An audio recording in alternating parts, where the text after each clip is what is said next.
Okay, so tell us what's going on with Asheville City and the Buskers. Well, on Friday at about 3 o'clock in the afternoon, they published a proposal or a system to regulate busking.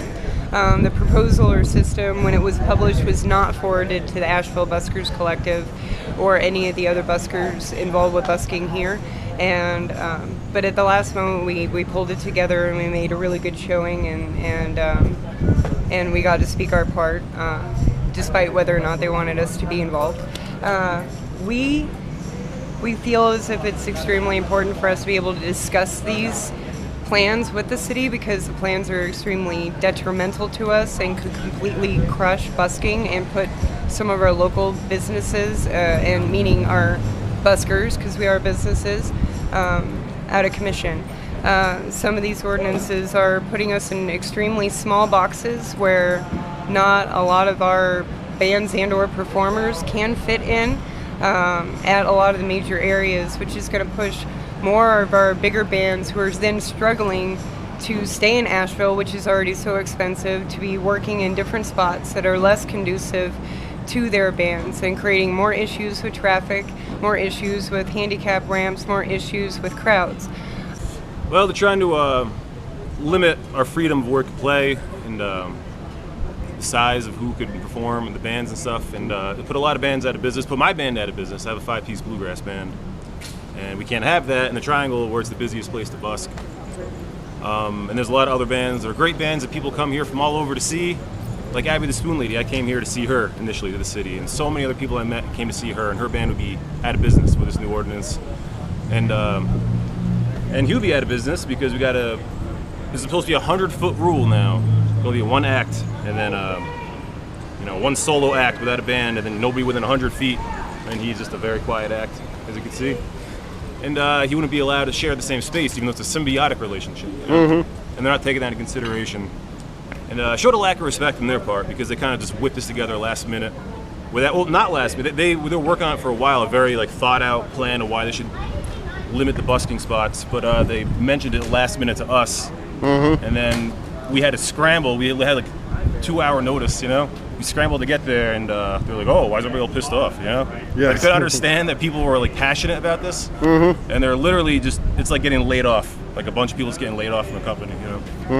And from helping the Asheville streets, actually, and the tourism and everything. I mean, the tourists, there would be like zombies walking through Asheville if they didn't have buskers and entertainment around town. Exactly. Like with my band and Abby's band, the Carolina Catskins, a lot of acts, I see people all the time. This is exactly what I came to Asheville to see. They get that all the time. This is what people come to see. And once that's gone, part of the heart of Asheville's gone. Yeah. So they don't realize, this is a very short-sighted thing they're doing. They don't realize what they're doing to themselves, as well as the community. Yeah, maybe they need to get out here and actually measure and regulate and figure it out themselves. Yeah, they're in their air-conditioned offices all day. Just look at things in terms of numbers on a sheet, and that's about it. And they don't understand the humanity of things And community. It's a very cold decision they're making.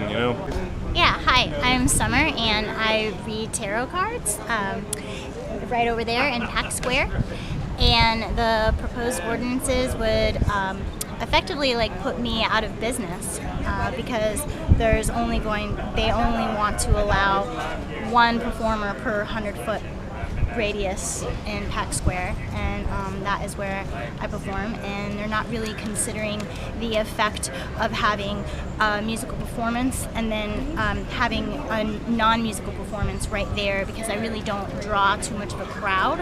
And so they're saying, well, it's only going to affect a certain area, but really these are this is where we really are making a lot of our money, and this is the way that we live from the city, and it's really pushing artists and ordinary people out of business. And I heard a lot about making sure that the balance downtown is not tipped as far as crowd control and the amount of space.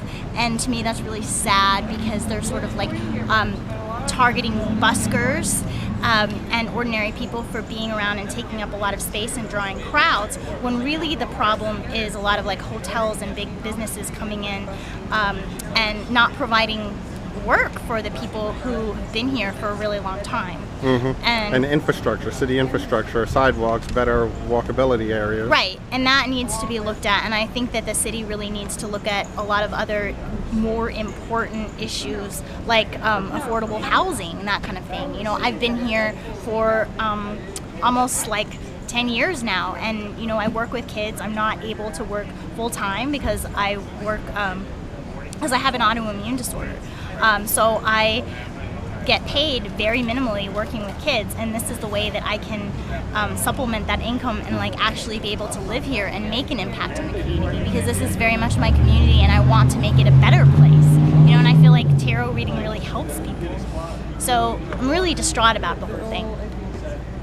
Okay, hi, I'm Richard Ian Paul Valerio. As a busker and my stage performance, I go as Ducky. What's going on is the city is going ahead trying to, they say regulate, I say restrict. As far as the freedom, as far as us doing our art, what we do for a living.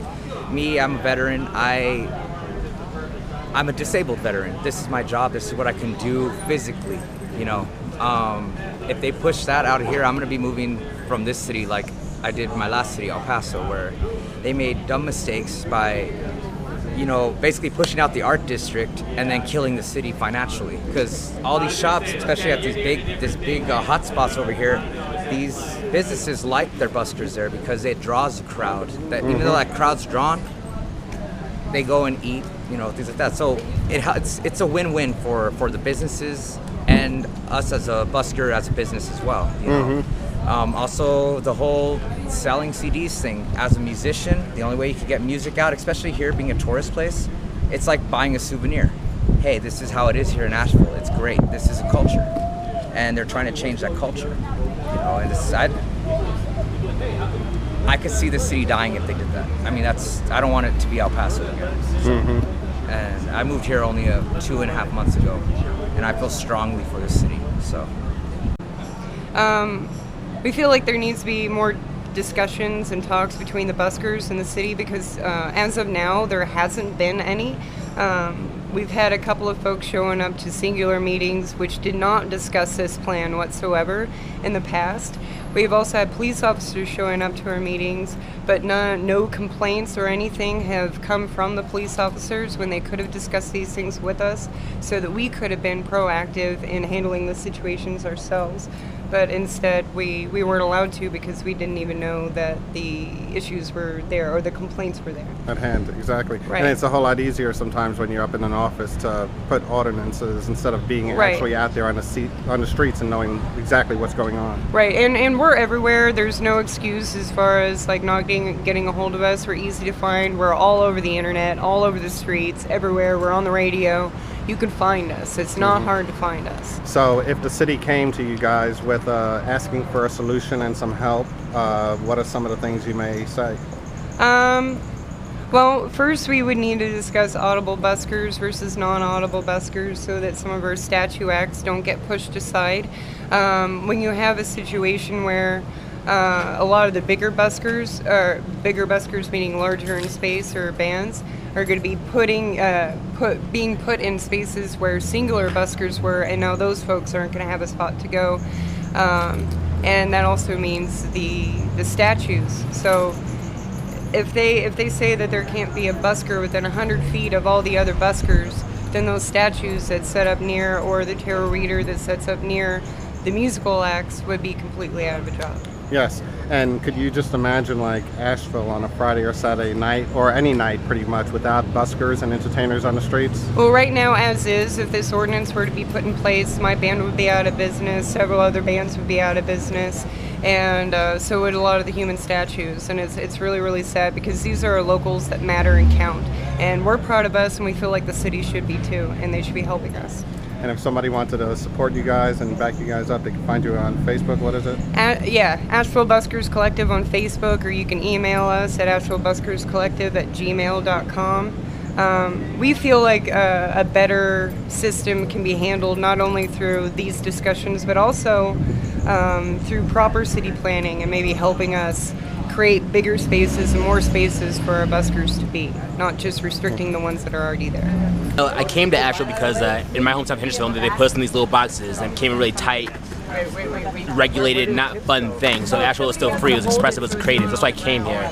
To hear that they're doing the boxes thing too, it didn't work in Hendersonville, and it's definitely not going to work here. It just causes more problems. It's not going to be good for anybody.